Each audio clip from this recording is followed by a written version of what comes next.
Hello everyone, welcome back to my channel. आज हमारे सामने जो गाड़ी है दोस्तों, वो एक प्राइम एसयूवी की कैटेगरी में इंडिया में अपने आप को इस्टेब्लिश कर चुकी है। हम बात कर रहे हैं एक्सयूवी 700। ये जो मॉडल है वो 2022 का मॉडल है और ये 2022 का जो AX7 लग्जरी पैकेज के साथ आता है वो वाला वेरिएंट है। और इसका ऑनरशिप रिव्यू हम आपके सामने लेकर आए हैं। रीज़न उसका ये है कि ऑनर के पास जो एक्सपीरियंस है, 1 लाख किलोमीटर ड्राइव करने का एक्सपीरियंस उसको हो चुका है।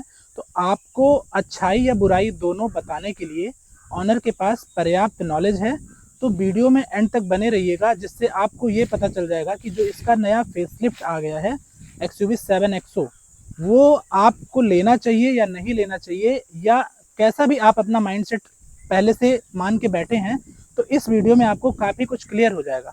तो चलिए वीडियो वो शुरू करते हैं, और साथ ही साथ हम इस गाड़ी के ऑनर को फ्रेम में बुलाना चाहते हैं। तो सौरभ भाई आ जाइए। तो सौरभ भाई, आपका बहुत बहुत स्वागत है वीडियो में। सबसे पहले तो आपको बहुत बहुत बधाई कि आप ये इतनी बड़ी एसयूवी ओन कर रहे हैं, जो कि इंडिया में बहुत सारे लोगों की पसंद है, और आप इसको ओन कर चुके हैं लगभग 1 लाख किलोमीटर। तो आप इसमें हमारे व्यूअर्स को बताइए कि सबसे पहले कि आप कितना संतुष्ट हैं इस गाड़ी से।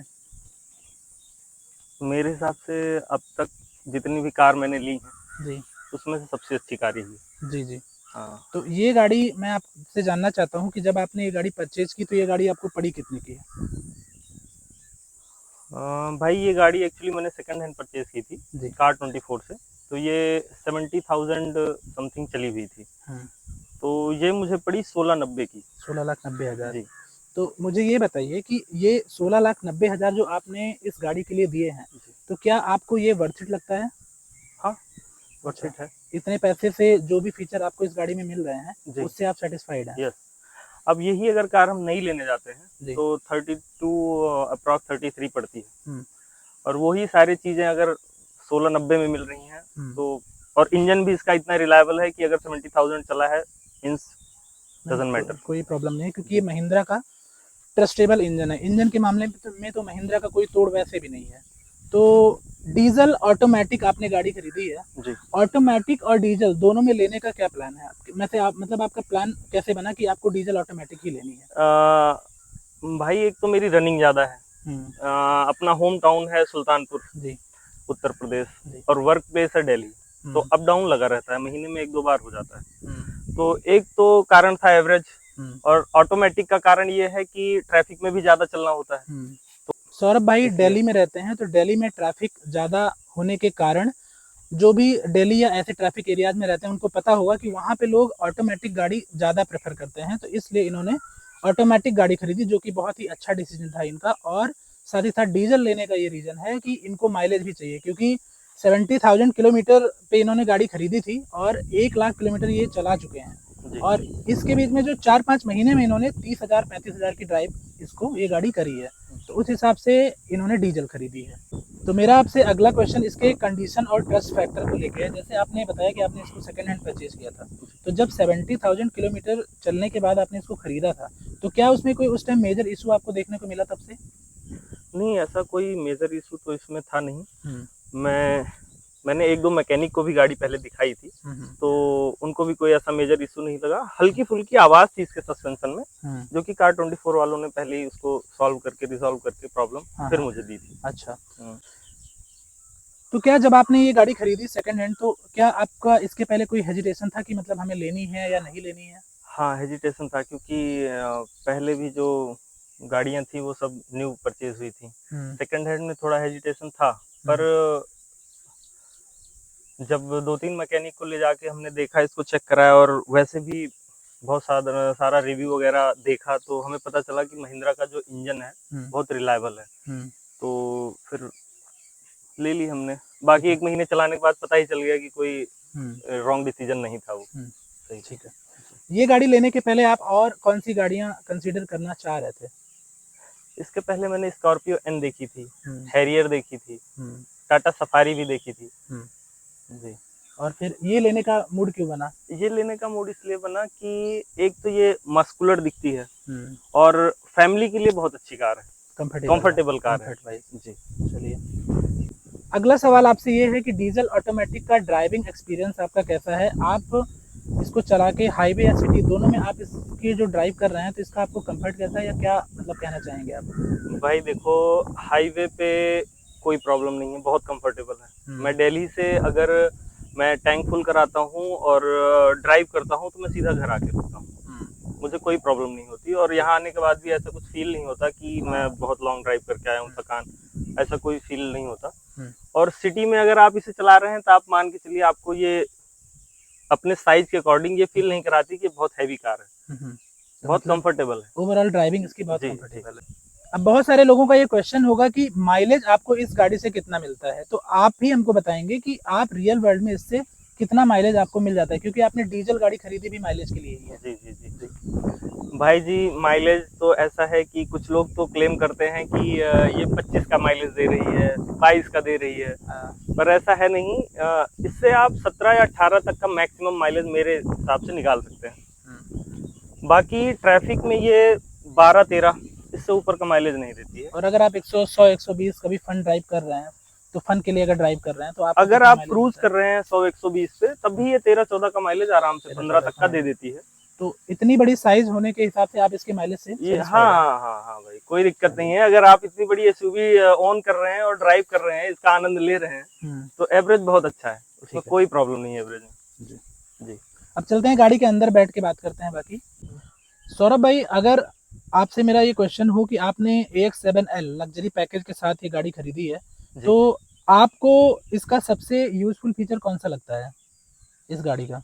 भाई इसके सारे फीचर वैसे देखे जाएं तो मुझे सारे फीचर बहुत अच्छे लगते हैं। बाकी इसमें जो 360 डिग्री कैमरा है और ये लैम्बॉर्ड सपोर्ट वगैरह दे रखा है इसमें, ये सारी चीजें थोड़ा लग्जरी फील कराती हैं। जी, एडास फीचर जो इसमें आता है, इसमें एडास लेवल 1 आता है जी। तो एडास फीचर जो आपको इसमें मिलता है उससे आपको मतलब वो आपके लिए कितना यूजफुल है रियल लाइफ में, या फिर बस वो कहने को है? उसका क्या बोलूं कि आप उसको लगा के चल सकते हो, आपको नींद आ रही है या कुछ और है तो ऑटोमेटिक इमरजेंसी ब्रेक ले लेगा, बहुत सारी चीजें हैं। पर अगर आप जो हमने रील वगैरह में देखते हैं कि वो उस सीट पे बैठ गया है जाके, ये चीजें करने लायक नहीं है। नहीं, तो हाँ, इसके लिए वो नहीं है। ये चीजें नहीं हो सकती इससे। जी जी जी। इसमें आपको पैनारोमिक सनरूफ आपको देखने को मिलता है। हाँ जी। तो पैनारोमिक सनरूफ का आपके लिए यूज कितना है? भाई बहुत ज्यादा इसका यूज नहीं है, पर जब ले ही रहे थे तो हमने कहा सुविधाएं सारी लेते हैं। हाँ। जब जहाँ जैसे उपयोग होगा करेंगे। हाँ। जी। चलिए, अगर इसके मेंटेनेंस और कॉस्ट की बात करें, हाँ जी, जो चूंकि इतनी बड़ी गाड़ी आप ओन कर रहे हैं, तो इसका सर्विस कॉस्ट, जैसे आप सर्विस सेंटर पे सर्विस कराते होंगे। हाँ जी, हाँ जी। तो इसका सर्विस कॉस्ट आपको कितना आता है लगभग, एवरेज सर्विस कॉस्ट? भाई अगर इसका मैं ब्रेक पैड वगैरह चेंज कराता हूँ, जो कि ज्यादा ही जाता है कुछ, तो करीब 7 या 8 हजार रुपए कॉस्ट आती है। अच्छा, जो कि मेरे हिसाब से बहुत नॉर्मल कॉस्ट है। 7-8 हजार इसकी सर्विस कॉस्ट आती है? हाँ जी। तब तो बढ़िया है। जी। और इंश्योरेंस की अगर बात करें, हाँ जी, तो जैसे आप इसका इंश्योरेंस लेते होंगे, तो इंश्योरेंस इसका कितना आता है? इंश्योरेंस भाई अभी जैसे कार24 वालों ने करवा के दिया है, हाँ टाटा का जी, तो करीब वो 29 या 30 हजार का है, 29 कुछ का है। जी। तो ये तो हो गए इनके एक्सपीरियंस की बात। अब अगर आपसे मैं जानना चाहूँ कि आपको सबसे बड़ी प्रॉब्लम इस गाड़ी में क्या फेस करने को मिली, तो उस पे आप क्या बताना चाहेंगे? वैसे तो गाड़ी चलाने में बहुत बढ़िया गाड़ी है, पर 2 चीजें इसमें थोड़ा कम ठीक लगी मुझे, जो कि शायद फेसलिफ्ट में सॉल्व हो गई हैं। एक तो इसमें वेंटिलेटेड सीट नहीं आती। दूसरा अगर मैं आपको दिखाना चाहूँ, ये जो अपना मिरर है, ये ऑटो डिमिंग नहीं आता है, इसको हमें ऐसे ऐसे करके करना पड़ता है। और अगर लग्जरी पैकेज हम ले रहे हैं और ये भी ना हो तो अच्छा नहीं लगता। फिलहाल वो महिंद्रा वालों ने ठीक कर दिया है, शायद 7XO में वो आ गया है। दोस्तों, मैं आप लोग को बताना चाहता हूँ कि ये 2022 का मॉडल है और ये फेज 1 का है। इसमें एडास लेवल 1 आता है, तो ये तब की गाड़ी है, तो उस हिसाब से इसमें ये ऑटो डिमिंग IRVM नहीं थे, और उसके साथ साथ ये वेंटिलेटेड सीट आपको इसमें नहीं मिलती है। लेकिन अब के वेरिएंट में ये चीज़ें आपको लग्जरी पैकेज में देखने को मिल जाती हैं, तो ये चीज़ें महिंद्रा ने सॉल्व कर दी हैं।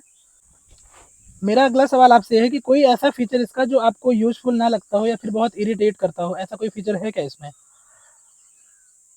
ये तो अपने चलाने के एक्सपीरियंस के ऊपर है। जैसे कि मैंने इसकी इमरजेंसी ब्रेकिंग ऑफ कर रखी है, क्योंकि जब हमें कंजेस्टेड एरिया में चलना है हम्म, तो ये लेन चेंज करने के बजाय जो है और ब्रेक लगा देती है, तो वो थोड़ा सा इरिटेटिंग लगता है, इसलिए मैं उसको अपने यूज के अकॉर्डिंग जो है ऑन ऑफ कर लेता हूँ। जब मुझे हाईवे पे चलना होता है तो मैं उसे ऑन कर लेता हूँ। इसमें एडास जी फीचर के साथ ये गाड़ी आती है, तो इसलिए जब तक आप लेन चेंज का इंडिकेटर नहीं देंगे, तो आप अगर लेन चेंज हाँ कर जी रहे हैं तो उसके वजह से ये ब्रेक ऑटो मतलब इमरजेंसी ब्रेक ये ले लेती है।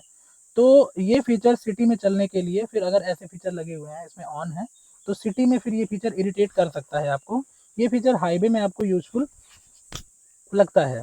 मैं तिरछा नहीं क्वेश्चन में करना।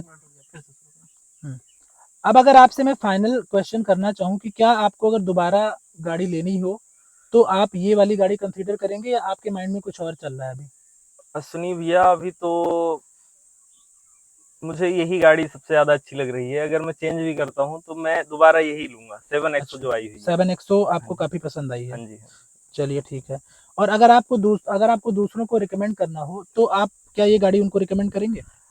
भाई अगर आपको 20 से 25 लाख तक कोई एसयूवी लेनी है तो आप डेफिनेटली ये गाड़ी लीजिए, आंख बंद करके लीजिए।